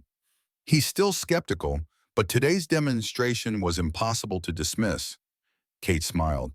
So we continue. We continue, Dr. Chen confirmed, but with a new objective. General Matheson wants to accelerate the field testing phase. There's a situation developing that may require Artemis capabilities sooner than we anticipated. Kate's expression grew serious. What kind of situation? I don't have details yet, but he mentioned Afghanistan and something about a high-value target in the Hindu Kush Mountains. Dr. Chen hesitated. Kate, they're talking about an operational deployment. Are you ready for that? Kate thought about everything she'd learned over the past months. The integration of technology and intuition, the way the Artemis system had extended her natural abilities, the partnership with Marcus that had pushed both of them to new levels of excellence. Yes, she said simply, I'm ready. The following week brought intensive preparations for potential deployment. Kate and Marcus spent countless hours in simulated mountain environments, adapting their techniques to account for the unique challenges of high-altitude shooting. The thin air extreme temperature variations and complex wind patterns of mountainous terrain created an entirely new set of variables to master. Meanwhile, Dr. Chen's team worked feverishly to ruggedize the Artemis system for field deployment. The delicate electronics and sensors that perform flawlessly in laboratory conditions needed to be hardened against the harsh realities of combat environments: dust, moisture, impact, and temperature extremes. Kate was running through a high-altitude simulation when Lieutenant Allen found her. Meeting in the secure briefing room in 20 minutes, he said. It's happening. General Matheson was waiting for them along with a stern-looking intelligence officer and two Delta Force operators Kate hadn't met before. Sergeant Reynolds, Matheson began without preamble, we have an operational requirement for your unique capabilities. Intelligence has identified a high-value target, a Taliban commander responsible for multiple attacks on American forces. He's holed up in a cave complex in the Hindu Kush Mountains. The intelligence officer brought up satellite imagery on the main display showing a forbidding mountain range with narrow valleys and steep ridges. The target's location is here, Matheson indicated a barely visible entrance on a cliff face. He emerges only once daily at dawn for approximately 90 seconds. The nearest position with line of sight is here, just over 3,000 meters away across this valley. Kate studied the terrain immediately, recognizing the extraordinary difficulty of the shot. The distance alone pushed the boundaries of possibility, but the mountain environment added complications that would test even the Artemis system to its limits. The atmospheric conditions in mountain valleys create unpredictable wind patterns, she observed, plus the altitude effects on air density and the extreme temperature gradient between night and morning. Exactly why conventional snipers can't make this shot, Matheson confirmed. We've had 2 attempts already using our best operators. Both failed. This man has orchestrated attacks that killed 34 American soldiers in the past year alone. We need him eliminated before he can disappear deeper into Pakistan. Kate felt the weight of responsibility settle on her shoulders. This wasn't a training exercise anymore. Real lives depended on her ability to do what others considered impossible. When do we deploy, she asked. 48 hours, Matheson replied. You'll be accompanied by Lieutenant Allen as your spotter and a small Delta Force team for security. Dr. Chen will provide remote support from here. Any questions? Kate had dozens, but one pressed to the forefront. Will I be using the Artemis prototype, sir? Affirmative, it's being prepared for field deployment as we speak. Matheson confirmed. This will be its first operational use. After the general departed, Kate remained in the lab with Allen and Dr. Chen discussing the mission parameters in detail. The Hindu Kush in winter poses extreme challenges, Allen warned. Temperatures will range from well below freezing at night to near freezing during the day. The air is thin at that altitude, affecting both your physical performance and bullet behavior. Dr. Chen nodded in agreement. We're updating the Artemis ballistic computer with specific parameters for the region, but there are variables we simply can't model accurately, particularly the wind behavior in mountain valleys. That's where your grandfather's teachings come in, Allen added. All the technology in the world can't replace what he taught you about reading the environment. Kate thought about what they were asking her to do. A shot at the absolute limit of human capability in hostile territory with life or death consequences. The pressure was immense, but she felt strangely calm. This was what all her training had prepared her for. I'll need to talk with my grandfather before we leave, she said finally.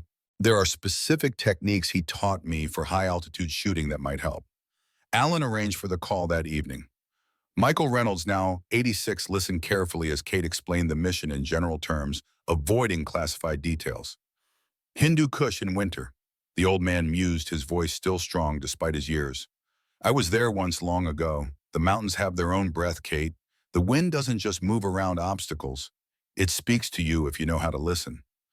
That's what I need, Grandpa. How do I listen when everything is telling me the shot is impossible? Michael was silent for a moment. Remember what I taught you about becoming part of the mountain. Don't fight the environment, join with it. When you set up your position, spend the first hour just breathing with the mountain. Feel how the air moves. Watch how it touches the vegetation. The patterns will reveal themselves. He paused, then added, and remember the most important lesson when technology fails you. Trust what your body tells you. Your eyes, your skin, your instincts, they're reading the environment in ways no computer ever could. After saying goodbye, Kate felt a renewed sense of purpose. Her grandfather's wisdom combined with the Artemis technology gave her confidence that the impossible shot was within reach. The next 48 hours passed in a blur of preparation. Kate spent hours studying the terrain from satellite imagery, memorizing every contour and feature that might affect wind patterns. She practiced breathing techniques for the thin mountain air and reviewed the specific ballistic characteristics of the Artemis ammunition at extreme altitudes. She was surprised when Marcus Chen appeared in the equipment bay as they were preparing for departure. "What are you doing here?" she asked. "You think I'd let someone else spot for you on the most important shot of your career?"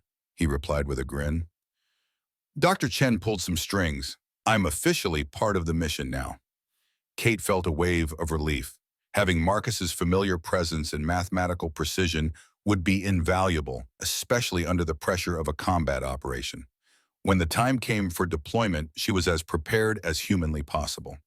The team departed White Sands under cover of darkness, transported first by military aircraft to Bagram Air Base in Afghanistan, then by helicopter to a forward operating base in the mountains.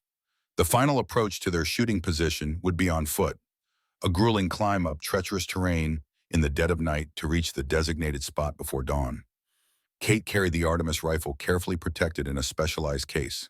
Despite its advanced design, it still weighed nearly 20 pounds, with ammunition a significant burden on the steep mountain trails. Marcus walked beside her, occasionally offering a steadying hand on particularly difficult sections. The four Delta Force operators moved with practiced silence, securing their path and watching for any sign of enemy activity. By 3 in the morning, they reached the position identified in their briefing, a narrow ledge with a clear line of sight to the cave entrance across the valley. The distance measured precisely by laser rangefinder was 3,046 meters, well beyond what any conventional sniper would consider a possible shot. The temperature hovered around 15 degrees Fahrenheit, with occasional gusts of wind swirling through the valley below. Kate began setting up the Artemis system, her fingers working deftly despite the cold. "Target location confirmed," whispered one of the Delta operators studying the cave entrance through a powerful spotting scope. "No movement yet. Dawn in approximately 90 minutes. Kate settled into position, remembering her grandfather's advice. Instead of immediately preparing for the shot, she simply breathed, feeling the rhythm of the mountain, observing how the occasional gusts followed patterns defined by the terrain. Marcus watched her with curiosity. "What are you doing?" "Becoming part of the mountain," she replied softly. "My grandfather's technique. I need to understand how this place breathes before I can make the shot." For the next hour, Kate remained in quiet observation, occasionally wetting her finger to test wind direction or watching how the sparse vegetation moved in response to air currents. Gradually, she began to discern patterns in what had initially seemed like random gusts. "The valley creates a Venturi effect," she explained to Marcus. "Air compresses as it moves through the narrower sections, creating predictable acceleration points. But there's also a thermal layer about halfway across, warm air rising from the valley floor colliding with the colder air above." Marcus made notes of her observations, impressed by her environmental awareness. "How will you compensate?" "I'll need to time the shot precisely," Kate replied. "There's a brief moment when the patterns align in a stable configuration, right after a major gust passes through the valley but before the thermal disruption rebuilds. It might give me a 4 to 5 second window of relative stability." As dawn approached, Kate began her final preparations. She activated the Artemis system, watching as its sensors analyzed atmospheric conditions and displayed ballistic calculations in her optics. The computer suggested a specific aim point, accounting for the extraordinary bullet drop at this distance. Nearly 40 meters of vertical fall during the bullet's flight. "Target area showing signs of activity," reported the Delta team leader. Possible movement inside the cave entrance. Kate controlled her breathing, entering the zone of perfect focus that had become second nature to her. At this distance, the bullet would take nearly 4 seconds to reach its target, an eternity in ballistic terms. Every variable had to be perfectly accounted for: wind speed, air density, humidity, temperature, gradients, even the rotation of the Earth itself. "Wait," Marcus suddenly whispered, studying his equipment with concern. "We have a problem. The rangefinder is showing fluctuating readings.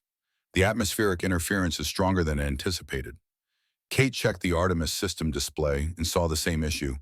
The advanced sensors were struggling to maintain consistent readings in the complex mountain environment. "The system can't compensate fully," Marcus warned. "The ballistic computer is giving contradictory solutions." For a moment, Kate felt a surge of doubt. Without reliable technology, a shot at this distance seemed truly impossible. Then she remembered her grandfather's words: "When technology fails, you trust what your body tells you." She made a decision that would change the course of military history. "I'm switching to manual override," she announced quietly, disengaging the ballistic computer. Marcus looked at her in disbelief. "That's insane. No human can calculate the variables at this distance without assistance." "I'm not calculating," Kate replied, her voice calm and focused.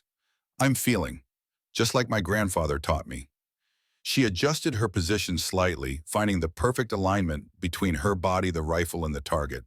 She closed her eyes briefly, sensing the subtle air movements against her skin, then opened them with renewed clarity.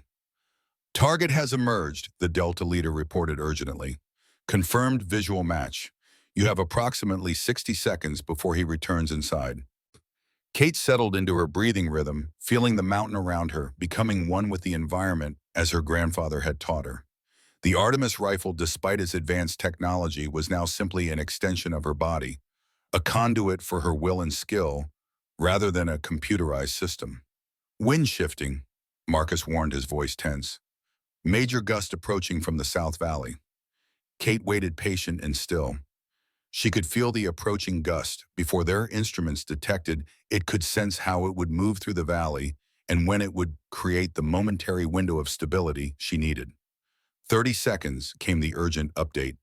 The gust arrived, sweeping through the valley with surprising force. Kate remained perfectly still, waiting for the precise moment when it would pass and create the stable window she had predicted. 15 seconds. The wind began to settle just as Kate had anticipated. She felt the mountain breathe in the brief pause between disruptions, sensed the perfect alignment of conditions that might never come again. "Taking the shot," she whispered. The Artemis rifle roared its specialized ammunition, beginning the improbable journey across the valley. For nearly 4 seconds, an eternity in combat, nothing happened. The bullet traversed the 3-kilometer distance, affected with dozens of variables that would have made the shot impossible for almost any other human on Earth.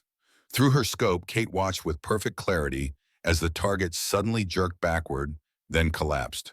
A perfect hit at 3,046 meters, the longest confirmed sniper shot in military history. "Target down," confirmed the Delta leader, his voice carrying rare awe. "Clean hit. Mission accomplished." Marcus stared at her in disbelief. "That's impossible. You made that shot without the ballistic computer at over 3,000 meters in mountain conditions. That's beyond human capability." Kate began carefully disassembling the rifle. "My grandfather always said limitations exist primarily in our minds. The mountain told me when to take the shot. I just listened." The team moved quickly to their extraction point, the mission accomplished with surgical precision. Within hours, they were back at Bagram Air Base, where General Matheson himself waited to debrief them. 3,046 meters confirmed by multiple spotters and surveillance assets, Matheson stated, reviewing the mission report. "A new world record by a significant margin made under combat conditions in a mountain environment." He looked at Kate with newfound respect. "And you did it manually, overriding the Artemis system when it couldn't provide a stable solution. That wasn't just skill, Reynolds. That was something else entirely." The implications of what Kate had accomplished spread rapidly through the special operations community. She had not only set a new standard for long-range precision shooting, but had demonstrated that the human element remained essential even in an age of advanced technology. 2 weeks later, back at Fort Bragg, Kate found herself in a small ceremony attended by a select group of military leadership. General Matheson presented her with the Distinguished Service Medal and Extraordinary Honor for a non-combat operation. "Sergeant Reynolds," he said formally, "your actions represent the highest traditions of American military excellence. You have redefined what we believe was possible and saved countless lives in the process." As the small audience applauded, Kate noticed her grandfather standing in the back of the room. Lieutenant Allen had arranged for him to attend, knowing how important his presence would be to her. After the ceremony, Michael Reynolds embraced his granddaughter, pride evident in his weathered face. "You did what I always knew you could," he said simply. "You listened to the mountain."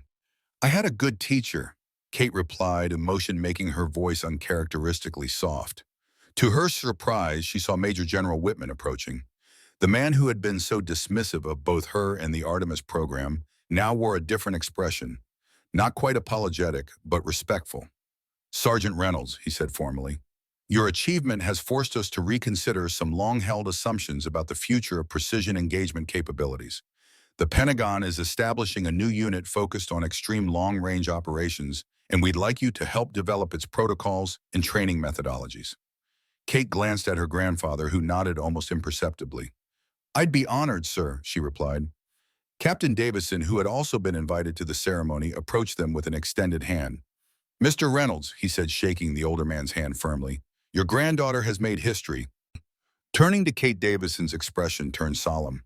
"I owe you an apology, Reynolds. When you first joined the program, I didn't believe a woman could meet the standards required for elite sniping operations. I was wrong, and I'm man enough to admit it." Kate accepted his words with grace. "Thank you, sir. But this was never about proving anything because I'm a woman. It was about being the best sniper I could be, period." Davidson nodded with newfound respect. "And that you are." In the months that followed, Kate became an integral part of Project Artemis, helping refine the system based on her experiences in Afghanistan. The military established a new training protocol incorporating her techniques for environmental awareness and intuitive shooting at extreme distances. More importantly, she began training a new generation of snipers, both men and women, in the methods her grandfather had taught her, blending cutting-edge technology with timeless wisdom about becoming one with the environment. The nickname that had once been a Mockery, Barbie with a Barrett, transformed into something else entirely. Throughout special operations communities worldwide, Kate Reynolds became known simply as the Artemis, named for the goddess of the hunt who never missed her target. On a crisp autumn morning a year after the record-breaking shot, Kate stood on the firing range at Fort Bragg, watching a young female recruit struggle with long-distance shooting. The woman had talent but lacked confidence, constantly second-guessing her instincts in favor of textbook solutions. Kate approached her quietly. "You're fighting the environment instead of joining with it," she said, echoing her grandfather's words. "The wind isn't your enemy. It's telling you exactly where your bullet needs to go. You just need to learn how to listen." The recruit looked up at her with a mixture of awe and uncertainty. "How did you learn to do that, Sergeant Reynolds?" Kate smiled, remembering the 8-year-old girl who had stood in a Montana meadow with her grandfather's steady hands guiding her own. "Someone once taught me that shooting isn't about strength," she replied. "It's about patience, breathing, and understanding the weapon as if it were part of your soul." She helped adjust the recruit's position slightly, making tiny corrections to her form. "Now close your eyes. Feel the breeze on your face. Notice how it changes direction. There's a pattern to it, a rhythm you can follow."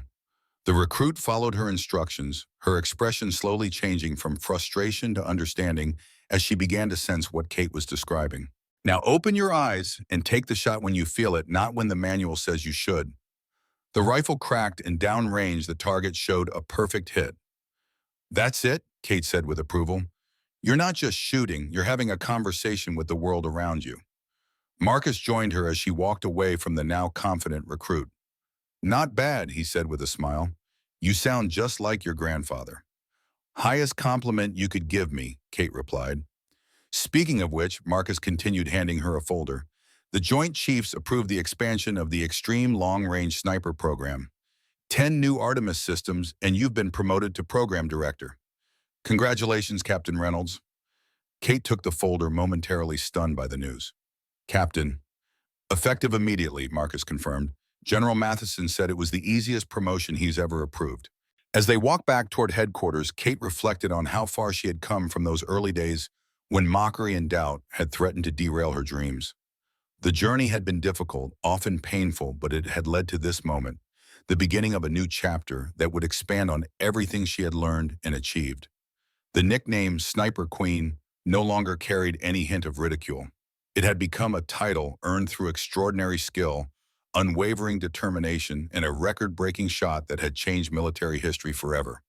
But more important than any title or record was the knowledge that she had opened doors for those who would follow, proving that excellence recognized no gender, only dedication and the willingness to push beyond perceived limitations. In the distance, the young recruit made another perfect shot, her confidence growing with each success. Kate smiled, knowing that the true measure of mastery wasn't just in what you could accomplish yourself, but in what you enabled others to achieve. The impossible shot at 3,046 meters had made history, but the legacy it created would echo far longer than any single moment of glory.